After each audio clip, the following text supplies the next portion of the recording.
بسم اللہ الرحمن الرحیم۔ السلام علیکم سامعین اکرام۔ پچھلی ویڈیو میں ہم نے آپ کو بتایا تھا حضرت ابوبکر صدیق رضی اللہ تعالی عنہ کے بارے میں، اور یہ بھی بتایا تھا کہ حضرت ابوبکر صدیق رضی اللہ تعالی عنہ یمن میں کچھ کام کی غرض سے گئے تھے اور وہاں ایک بوڑھے عالم کے گھر پر ٹھہرے تھے۔ اس بوڑھے عالم نے حضرت ابوبکر صدیق رضی اللہ تعالی عنہ کے بارے میں بہت سے درست انکشافات بھی کیے تھے۔ حضرت ابوبکر صدیق رضی اللہ تعالی عنہ یمن سے جب رخصت ہونے لگے تو انہوں نے اس بوڑھے عالم سے ملاقات کی۔ اس بارے میں ہم آپ کو بتائیں گے، اور حضرت ابوبکر صدیق رضی اللہ تعالی عنہ نے اسلام کی تبلیغ کس طرح کی، اس بارے میں بھی ہم آپ کو بتائیں گے۔ یہ سب پیارے واقعات جاننے کے لیے آپ ہماری یہ ویڈیو آخر تک ضرور دیکھیں۔ چلیں ہم ویڈیو کا باقاعدہ آغاز کرتے ہیں۔ حضرت ابوبکر صدیق رضی اللہ تعالیٰ عنہ کہتے ہیں کہ جب میں یمن میں اپنی خریداری اور تجارتی کام کر چکا تھا تو رخصت ہونے کے وقت اس بوڑھے عالم کے پاس آیا۔ اس وقت اس نے مجھ سے کہا کہ میری طرف سے چند شعر سن لو جو میں نے اس نبی کی شان میں کہے ہیں۔ اس پر میں نے کہا اچھی بات ہے، سناؤ۔ تب اس نے مجھے وہ شعر سنائے۔ اس کے بعد جب میں مکہ معظمہ پہنچا تو نبی صلی اللہ علیہ وآلہ وسلم اپنی نبوت کا اعلان کر چکے تھے۔ فوراً ہی میرے پاس قریش کے بڑے بڑے سردار آئے۔ ان میں زیادہ اہم عقبہ بن ابی معیط، شیبہ، ابو جہل اور ابو البختری تھے۔ ان لوگوں نے مجھ سے کہا، اے ابو بکر، ابو طالب کے یتیم نے دعویٰ کیا ہے کہ وہ نبی ہیں۔ اگر آپ کا انتظار نہ ہوتا تو ہم اس وقت تک صبر نہ کرتے۔ اب جب کہ آپ آ گئے ہیں تو ان سے نبٹنا آپ ہی کے کام ہے۔ اور یہ بات انہوں نے اس لیے کہی تھی کہ حضرت ابوبکر صدیق رضی اللہ تعالی عنہ نبی کریم صلی اللہ علیہ وآلہ وسلم کے قریبی دوست تھے۔ ابوبکر صدیق رضی اللہ تعالی عنہ فرماتے ہیں کہ میں نے اچھے انداز سے ان لوگوں کو ٹال دیا اور خود آپ کے گھر پہنچ کر دروازے پر دستک دی۔ آپ باہر تشریف لائے۔ مجھے دیکھ کر آپ نے ارشاد فرمایا، اے ابو بکر، میں تمہاری اور تمام انسانوں کی طرف اللہ کا رسول بنا کر بھیجا گیا ہوں، اس لیے اللہ تعالیٰ پر ایمان لے آؤ۔ آپ کی بات سن کر میں نے کہا، آپ کے پاس اس بات کا ثبوت ہے؟ آپ نے میری بات سن کر ارشاد فرمایا، اس بوڑھے کے وہ شعر جو اس نے آپ کو سنائے تھے۔ یہ سن کر میں حیران رہ گیا اور بولا، میرے دوست، آپ کو ان کے بارے میں کس نے بتایا؟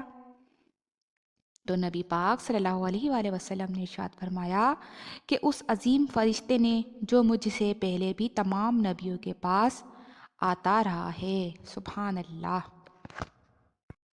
حضرت ابوبکر صدیق رضی اللہ تعالیٰ عنہ نے عرض کیا، اپنا ہاتھ لائیے، میں گواہی دیتا ہوں کہ اللہ کے سوا کوئی معبود نہیں، اور یہ کہ آپ اللہ کے رسول ہیں۔ آپ میرے ایمان لانے پر بہت خوش ہوئے، مجھے سینے سے لگایا، پھر کلمہ پڑھ کر میں آپ کے پاس سے واپس آ گیا۔ مسلمان ہونے کے بعد حضرت ابوبکر صدیق رضی اللہ تعالی عنہ نے جو سب سے پہلا کام کیا وہ تھا اسلام کی تبلیغ۔ انہوں نے اپنے جاننے والوں کو اسلام کا پیغام دیا، انہیں اللہ اور اس کے رسول کی طرف بلایا۔ چنانچہ ان کی تبلیغ کے نتیجے میں حضرت عثمان بن عفان رضی اللہ تعالیٰ عنہ مسلمان ہوئے۔ حضرت عثمان رضی اللہ تعالیٰ عنہ کے مسلمان ہونے کی خبر ان کے چچا حکم کو ہوئی تو اس نے انہیں پکڑ لیا اور کہا، تو اپنے باپ دادا کا دین چھوڑ کر محمد کا دین قبول کرتا ہے؟ اللہ کی قسم میں تجھے اس وقت تک نہیں چھوڑوں گا جب تک کہ تو اس دین کو نہیں چھوڑے گا۔ اس کی بات سن کر حضرت عثمان غنی رضی اللہ تعالی عنہ نے فرمایا کہ اللہ کی قسم میں اس دین کو کبھی نہیں چھوڑوں گا۔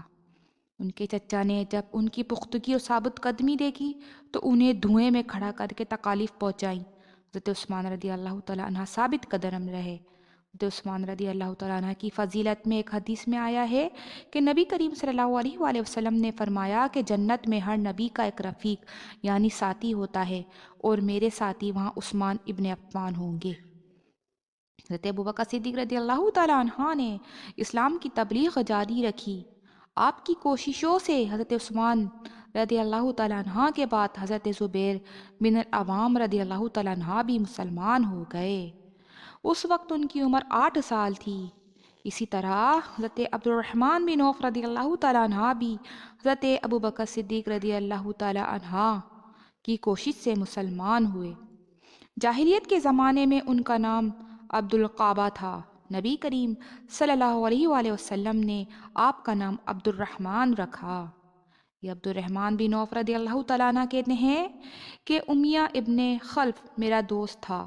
ایک روز اس نے مجھ سے کہا کہ تم نے اس نام کو چھوڑ دیا جو تمہارے باپ نے رکھا تھا؟ تو جواب میں نے کہا ہاں چھوڑ دیا۔ یہ سن کر وہ بولا میں رحمان کو نہیں جانتا، اس لیے میں تمہارا نام عبد اللالا رکھتا ہوں۔ چنانچہ مشرک اس روز سے مجھے عبد اللالا کہہ کر پکارنے لگے۔ حضرت عبد الرحمن بن عوف رضی اللہ تعالیٰ عنہ اپنے اسلام لانے کا واقعہ اس طرح بیان کرتے ہیں کہ میں اکثر یمن جایا کرتا تھا۔ جب بھی وہاں جاتا تھا اسکلان بن اواقف حمیری کے مکان پر ٹھہرا کرتا تھا، اور جب بھی میں اس کے ہاں جاتا وہ مجھ سے پوچھا کرتا تھا کیا وہ شخص تم لوگوں میں ظاہر ہو گیا ہے جس کی شہرت اور چرچے ہیں؟ کیا تمہارے دین کے معاملے میں کسی نے مخالفت کا اعلان کیا ہے؟ میں ہمیشہ یہی کہا کرتا تھا کہ نہیں، ایسا کوئی شخص ظاہر نہیں ہوا، یہاں تک کہ وہ سال آ گیا جس میں نبی کریم صلی اللہ علیہ وآلہ وسلم کا ظہور ہوا۔ میں اسی سال یمن گیا تو اسی کے یہاں ٹھہرا۔ اس نے یہی سوال پوچھا، تب میں نے اسے بتایا ہاں ان کا ظہور ہو گیا ہے، ان کی مخالفت بھی ہو رہی ہے۔ حضرت عبد الرحمن بن عوف کے بارے میں نبی اکرم صلی اللہ علیہ وآلہ وسلم نے ارشاد فرمایا تم زمین والوں میں بھی امانت دار ہو اور آسمان والوں میں بھی۔ حضرت عبد الرحمن بن عوف رضی اللہ تعالیٰ عنہ کے بعد حضرت ابوبکر صدیق رضی اللہ تعالیٰ عنہ نے حضرت سعد بن ابی وقاص رضی اللہ تعالیٰ عنہ کو بھی اسلام کی دعوت دی۔ انہوں نے کوئی ہچکچاہٹ ظاہر نہ کی اور فوراً حضور نبی کریم صلی اللہ علیہ وآلہ وسلم کے پاس چلے آئے۔ آپ سے آپ کے پیغام کے بارے میں پوچھا، آپ نے انہیں بتایا تو یہ اسی وقت مسلمان ہو گئے۔ اس وقت ان کی عمر 19 سال تھی۔ یہ بنی زہرہ کے خاندان سے تھے۔ آپ کی والدہ ماجدہ آمنہ بھی اسی خاندان سے تھیں، اس لیے حضرت سعد بن ابی وقاص رضی اللہ تعالیٰ عنہ حضور صلی اللہ علیہ وسلم کے ماموں کہلاتے تھے۔ آپ نے حضرت سعد بن ابی وقاص رضی اللہ تعالیٰ عنہ کے لیے ایک بار فرمایا یہ میرے ماموں ہیں، یہ میرے ماموں ہیں، ہے کوئی جس کے ایسے ماموں ہوں؟ حضرت سعد بن ابی وقاص رضی اللہ تعالیٰ عنہ جب اسلام لائے اور ان کی والدہ کو ان کے مسلمان ہونے کا پتہ چلا تو یہ بات انہیں بہت ناگوار گزری۔ ادھر یہ اپنی والدہ کے بہت فرما بردار تھے۔ والدہ نے ان سے کہا کیا تم یہ نہیں سمجھتے کہ اللہ تعالیٰ نے تمہیں اپنے بڑوں کی خاطرداری اور ماں باپ کے ساتھ اچھا معاملہ کرنے کا حکم دیا ہے؟ حضرت سعد رضی اللہ تعالیٰ عنہ نے جواب دیا ہاں بالکل ایسا ہی ہے۔ یہ جواب سن کر والدہ نے کہا بس تو خدا کی قسم میں اس وقت تک کھانا نہیں کھاؤں گی جب تک کہ محمد کے لائے پیغام کو کفر نہیں کہو گے اور اصاف اور نائلہ بتوں کو جا کر چھوؤ گے نہیں۔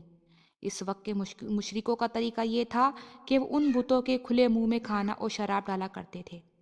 اب والدہ نے کھانا پینا چھوڑ دیا۔ حضرت سعد رضی اللہ تعالیٰ عنہ نے اپنی والدہ سے کہا خدا کی قسم ماں، تمہیں نہیں معلوم اگر تمہارے پاس 1000 زندگیاں ہوتیں، وہ سب ایک ایک کر کے اس وجہ سے ختم ہوتیں، تب بھی میں نبی کریم صلی اللہ علیہ وآلہ وسلم کے دین کو ہرگز نہیں چھوڑتا۔ سبحان اللہ۔ اس لیے یہ اب تمہاری مرضی ہے کہ کھاؤ یا نہ کھاؤ۔ جب ماں نے ان کی یہ مضبوطی دیکھی تو کھانا شروع کر دیا، تاہم اس نے اب ایک اور کام کیا۔ دروازے پر آ کر چیخ چیخ کر کہنے لگی کیا مجھے ایسے مددگار نہیں مل سکتے جو سعد کے معاملے میں میری مدد کریں تاکہ میں اسے گھر میں قید کر دوں اور قید کی حالت میں یہ مر جائے یا اپنے نئے دین کو چھوڑ دے؟ حضرت سعد فرماتے ہیں میں نے یہ الفاظ سنے تو ماں سے کہا میں تمہارے گھر کا رخ بھی نہیں کروں گا۔ اس کے بعد حضرت سعد رضی اللہ تعالیٰ عنہ کچھ دن تک گھر نہ گئے۔ والدہ تنگ آ گئی اور اس نے یہ پیغام بھیجا تم گھر آ جاؤ، دوسروں کے مہمان بن کر ہمیں شرمندہ نہ کرو۔ چنانچہ یہ گھر چلے آئے۔ اب گھر والوں نے پیار و محبت سے سمجھانا شروع کیا۔ وہ ان کے بھائی عامر کی مثال دے کر کہتی دیکھو عامر کتنا اچھا ہے، اس نے اپنے باپ دادا کا دین نہیں چھوڑا۔ لیکن پھر ان کے بھائی عامر بھی مسلمان ہو گئے تھے۔ اب تو والدہ کے غیظ و غضب کی انتہا نہ رہی۔ معزز سامعین اکرام، اس سے اگلے واقعات آپ ہماری اگلی ویڈیو میں ضرور ملاقاتہ کیجیے گا۔ شکریہ۔